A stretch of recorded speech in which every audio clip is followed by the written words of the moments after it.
Hi, recently I published a video where I found a NuTone Model 2067-2068 in Colonial Copper at an antique mall in Chattanooga. It was a very good find because it was in very good and complete condition. It included a bunch of remote speakers, the wall housing, the switch box assembly with the terminal board. It was a complete system that someone had uninstalled very carefully. This is the faceplate from that unit in that video. And I'll put one of those pop-up tags right here where you can go to the video and see what it looked like before we began. The thing that's unique about this particular find, other than that it was a complete system, was that the plastic faceplate is not broken.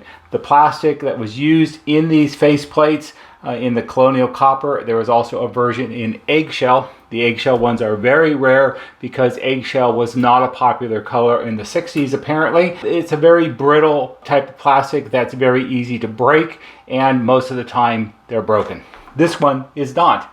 This inlay panel here was loose. I went ahead and decided that there would be a good time after I made the other video to go ahead and clean this up and make it more presentable. If you watch the original video, you'll see primarily on this bottom edge there was a lot of white paint where they had painted the wall around it and got paint on the lip and up on the beveled part here, and it was pretty unsightly. There was also sort of spattering of paint on the side here and on the side here, and just here and there, a little bit on the top, not too bad, but some, and a lot along the edge here, which is very common, where the edge of the faceplate presses against the wall, because what happens is people paint and maybe they took it off at some point or pulled it away from the wall, and then of course they put it back on before the paint's really dry and it gets stuck to the plastic. So all of that was cleaned off. And I thought I'd sort of go over the ins and outs of how to do that. Every single set that comes here for repair, the faceplates get cleaned. 99 times out of 100 they have paint on them from some time or another. It's always much more presentable if you clean all the paint off. How did I go about doing that? Also, in this particular case, taking into account that the plastic, the brown plastic, is the world's most brittle plastic that you will ever find. You could easily snap off a chunk without even trying. Before we get into how I cleaned it, let's talk about the finish on this, because the finish of this is somewhat unique. This model is called out in the NuTone catalog as being Colonial Copper. Colonial Copper is a finish or name that NuTone used a lot in the 60s. They made a lot of range hoods in Colonial Copper. It was also a popular appliance color. Things like cooktops and built-in ovens came in Colonial Copper. It was the 60s. It's what everybody had. Nobody had eggshell, everybody had brown.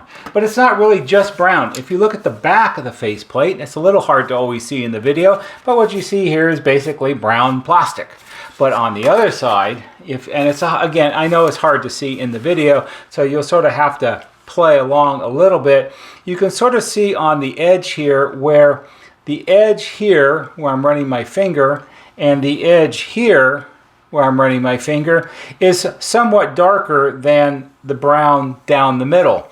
What is traditionally Colonial Copper is sort of a variegated brown finish, where the outside edges of whatever it is, whether it's a dishwasher or a cooktop or a built-in oven or even an intercom system, and certainly a NuTone range hood, the outer edges are somewhat darker than the field or the center part of it, and giving it sort of a variegated look. It's not something that they had to do. They did it because it was a popular finish of the day, and I think it was their attempt to match other popular trends. They made range hoods in Colonial Copper, and if you were building a house in 1966 and all your appliances were Colonial Copper, you want everything to match. That was true then, and that's still true today. Before I get into the ins and outs of the more of a detailed explanation of how I cleaned it, I'm going to give you a warning.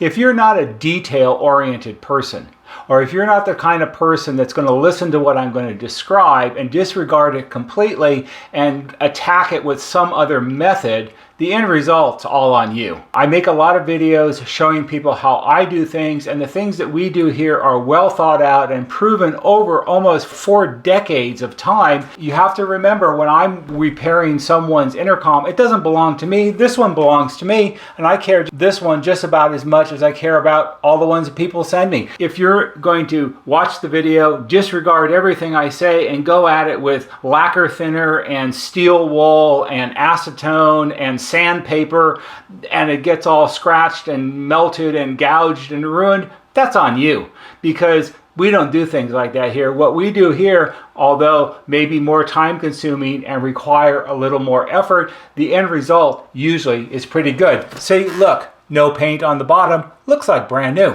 How did I go about doing this? I suspected that the paint that was on the bottom could possibly have been an oil-based enamel paint, because that was popular back in the 60s and that's what people painted their kitchens with. And that can be somewhat of a hard paint to get off, because there aren't any water-based products that you can use to dissolve it, and you cannot use any kind of solvent-based anything on a plastic faceplate like this, because you're going to do one of several different things.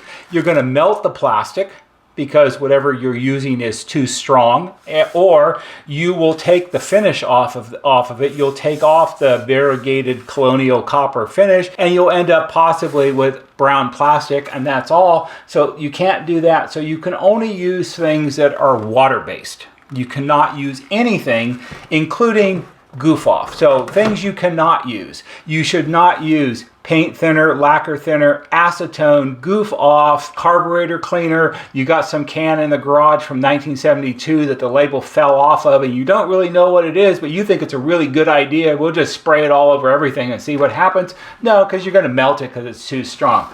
So what I did was, not knowing what kind of paint it was suspecting that it was an oil-based enamel, what I did was I took a plastic tub and I filled it up with some really hot, not boiling, but hot out of the faucet water, and I simply put the faceplate in the hot water and let it sit for about an hour. And what that'll do for you is it will help soften up the paint. Now, the downside to oil-based enamels on plastic is water-based cleaners and things aren't going to do anything to the paint. That's why people put them in kitchens, because you can scrub them. You know, you use your Ajax or whatever it is and scrub the grease off the wall. It's not going to hurt the paint very much, because the paint's really strong. And if it was latex paint, then water works really well. Oil-based enamel paints are very hard and brittle paints. While they don't dissolve well, they do peel off pretty well. If you soak it in hot water for a while, and you have to keep the water kind of hot, and remember, not boiling, just hot out of the faucet.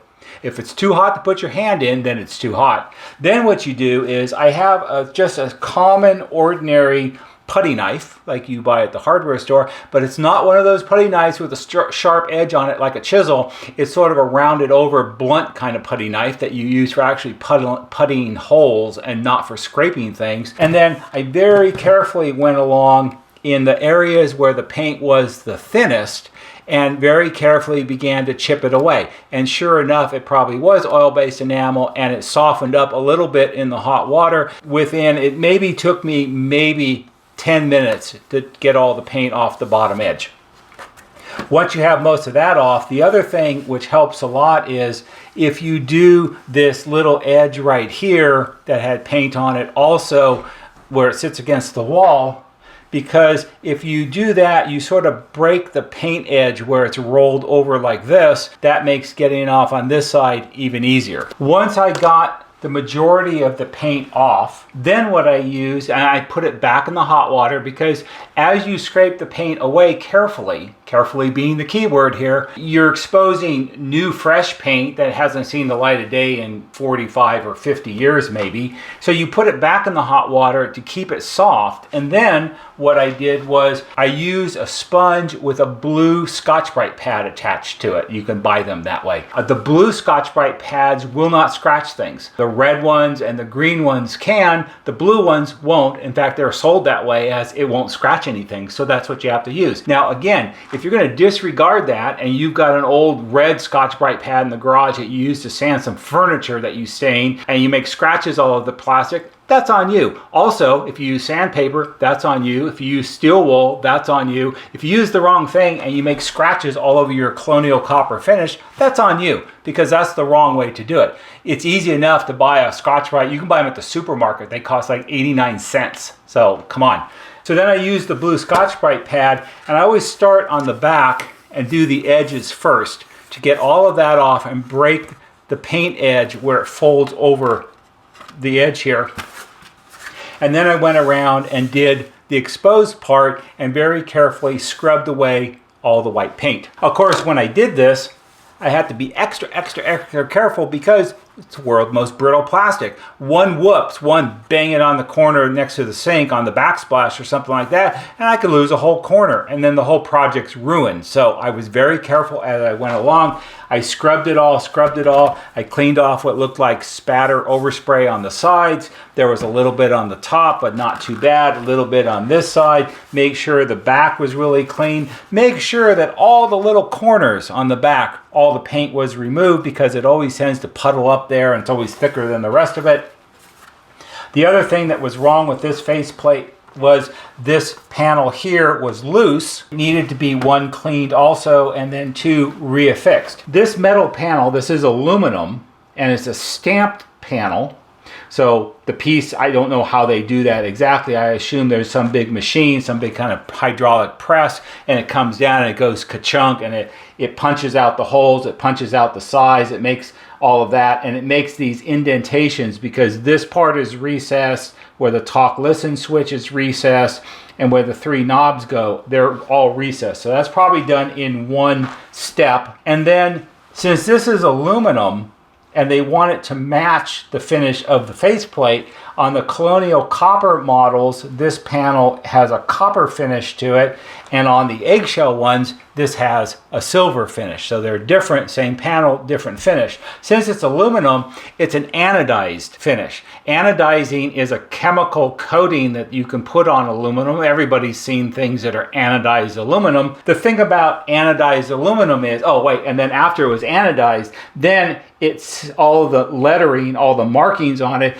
are probably silk screened on in some way. Aluminum that's anodized, this has actually, it looks like it has kind of a grain to it that goes horizontally across it, and it has this sort of light copper tone kind of finish on it.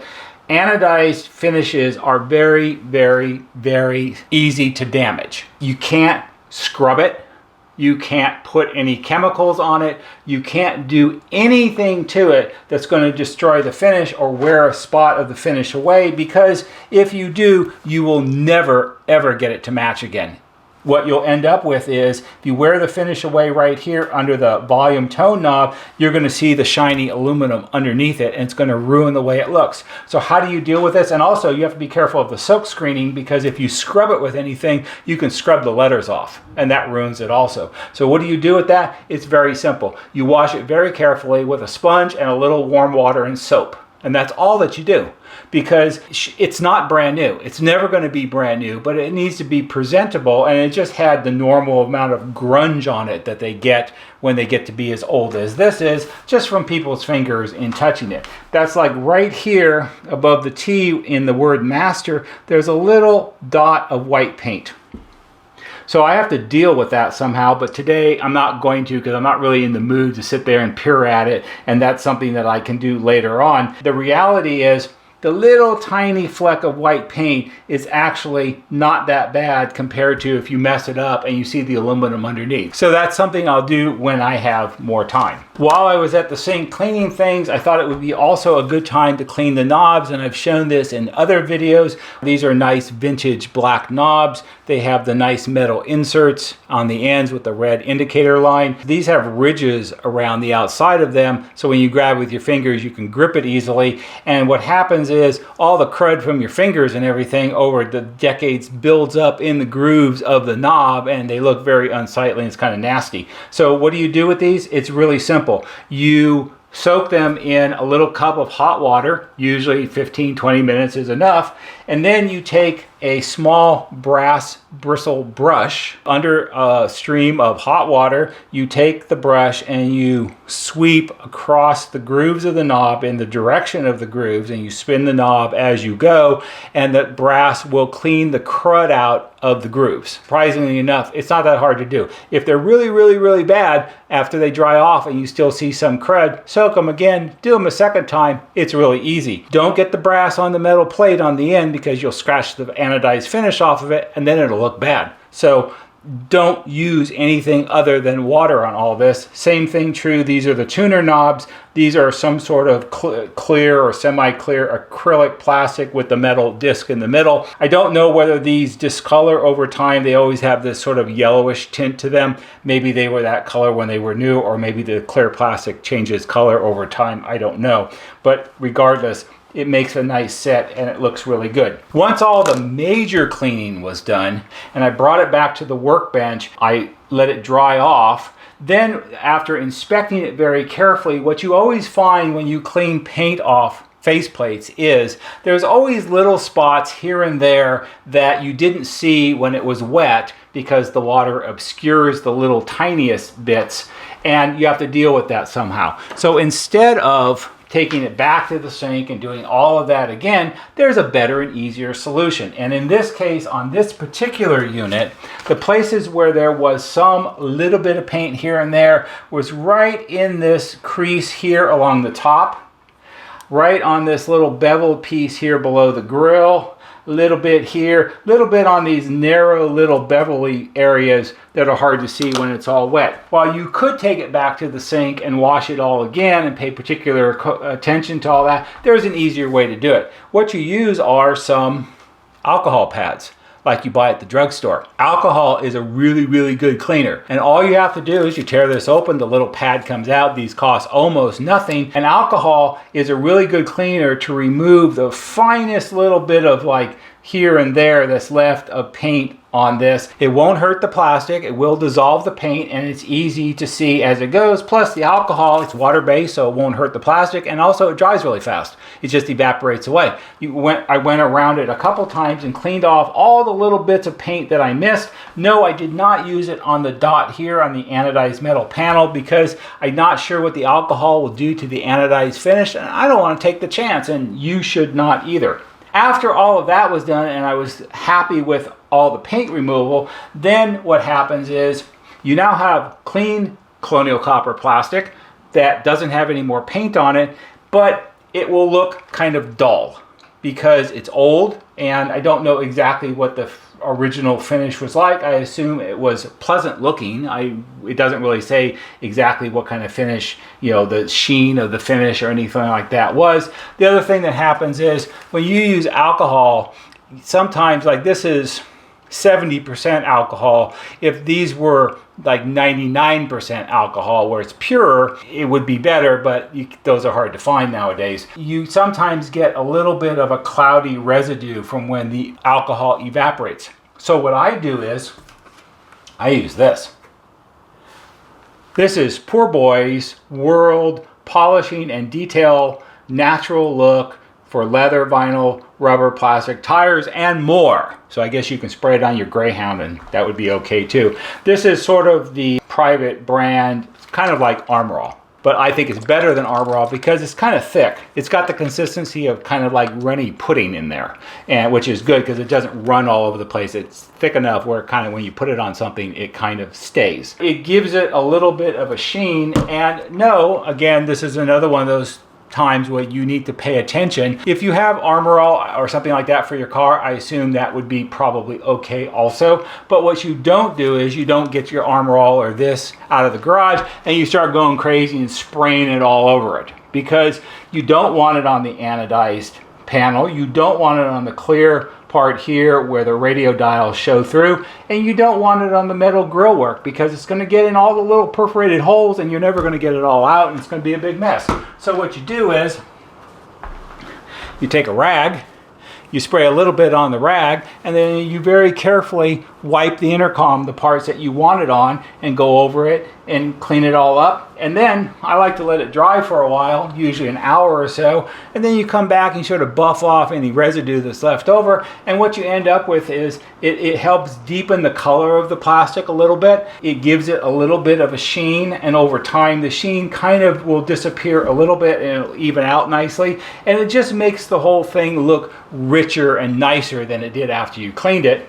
I also do that on the black knobs. I spray a little bit, I put them on a rag, spray a little bit on them, fold the rag over it to sort of seal it up, and let it sit for a while, and then clean them all off, and it darkens up the black plastic and makes them shiny, and that makes it look nice. After I've done all that, I re-affixed the aluminum panel to the front of it, and now the faceplate's all done. You can do this with your intercom also. It doesn't matter when it's from, all of them will benefit from being cleaned. So here we have it, the fully reassembled NuTone Model 2067-2068 from 1967. Now, the chassis has not been rebuilt. I'm sure I haven't even plugged it in. I don't usually plug in sets to find out what they're about until I get ready to do something with them. So that's for some time in the future. But cosmetically, this is about as nice as you ever are going to find. Maybe someone has one in their house and it's just as nice, or it could possibly even be nicer. And the other thing is the FM local distance switch here. This is a red slide switch. This is part of the chassis. That needs to be cleaned a little bit because it's got grunge in the grooves. But other than that, it will probably at some point find a home because it's in really nice, complete, original, non-broken condition, and it's very vintagey looking in its Colonial Copper finish. So you too can spruce up your NuTone intercom systems. Like I said, probably 99% of all the sets that get sent here every year for repair, they have paint and crud all over them, and they just need to be cleaned up. And it makes such a huge difference when you clean everything up and make it look really, really, really nice. It's something that you can do too if you're interested in having your set look better than it does today. I hope you found this interesting, and maybe for someone it will be helpful. If it is, give it a thumbs up on YouTube because that helps us just a little bit. There'll be a banner right here that shows you how to subscribe. Go to our YouTube homepage, click on the bell, and when you click on the bell, click on it to receive all notifications, and every time we post a new video, you'll get a notification and you can watch it. That's all for today. See you on the next video.